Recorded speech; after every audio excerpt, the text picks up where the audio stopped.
শেষ মুহূর্তে উকিলের কথার বাইরে গিয়ে এক হয়ে মনের কথা জানানো সাক্ষ্য আর ঝিল।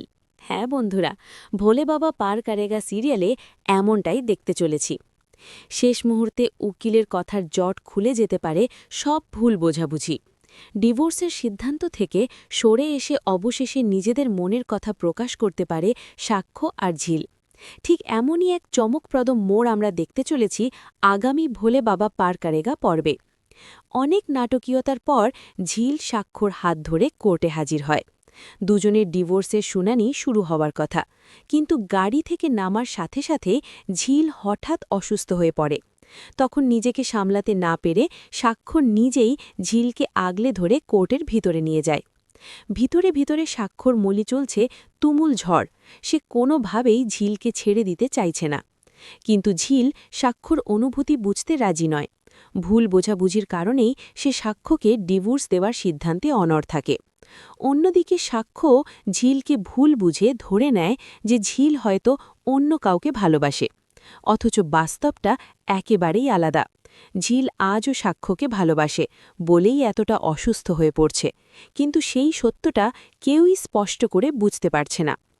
কোর্টরুমে উকিল যখন বারবার দুজনকে বোঝানোর চেষ্টা করেন, তখন দুজনেই একে অপরের ওপর দোষ চাপাতে থাকে।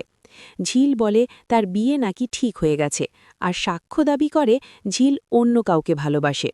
তর্ক বাড়তে থাকে, কিন্তু উকিল সাহেব খুব দ্রুত বুঝে যান এই দুজনের সমস্যার মূলে ঘৃণা নয়, বরং গভীর ভালোবাসা।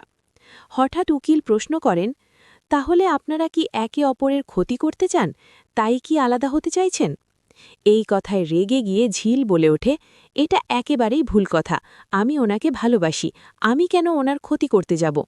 ঠিক একই কথা বলে সাক্ষ্য। এই দৃশ্য দেখেই উকিল হেসে বলেন, দেখছেন তো, আপনারা দুজনেই একে অপরকে ভালোবাসেন, তাহলে পরিস্থিতির চাপে পড়ে কেন আলাদা হওয়ার সিদ্ধান্ত? এই সত্যিটা বুঝতে পেরে সাক্ষ্য আর ঝিল দুজনেই অবাক হয়ে যায়।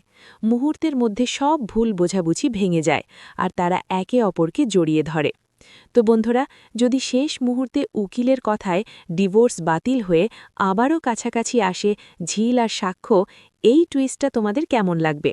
কমেন্ট করে অবশ্যই জানিও। আর এমনই নতুন আপডেট পেতে চ্যানেলটি সাবস্ক্রাইব করতে ভুলবে না।